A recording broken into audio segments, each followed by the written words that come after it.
அவ்வளவு பெரிய மகான் வள்ளலாறு. பயிர் வாடினா கூட உயிர் வாடியதாக கருதியவர். அவர் மேலே வழக்கு. என்ன சொல்றீங்க? கடலூர் நீதிமன்றம். கடலூர் நீதிமன்றத்தில் வழக்கு தொடுத்தவர் ஆறுமுக நாவலர், வழக்க விசாரிக்கிறவர் வெள்ளக்கார நீதிபதி, வழக்குக்கு வாதாடினவர் முத்துச்சாமி ஐயர். இப்ப நீதிமன்றத்துக்கு வள்ளலாறு வரணும். என்னையா வழக்கு தப்பு பண்ணாரு? அவரு என்ன தப்பு பண்ணாரு? நான் கேக்குற இயற்கை வளங்கள் எதுவும் கொள்ளை அடிச்சிருப்பாரா? ஆத்து மண்ணள்ளி வித்தாரா? இல்ல மலையை உடைச்சு மண்ணா வித்தாரா? இல்ல சாராய போத்தல கண்டகடுவா வித்தாரா? ஒண்ணு இல்ல. அந்த தப்பெல்லாம் செஞ்சேன் பூரா மரியாதையை தர்ற நாட்டுல. ஆனா வள்ளலார் மேலே வழக்கு.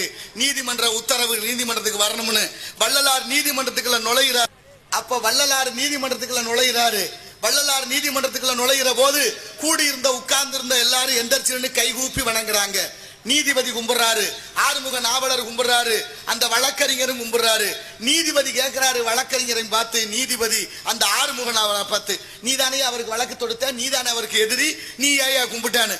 அவர் சொன்னாரு, என்னன்னு தெரியலங்க, அவரை பார்த்தா கும்பிடணும்னு தோணுச்சு, என்னை அறியாம கும்பிட்டேன், மன்னிச்சிருங்கன்னாரு.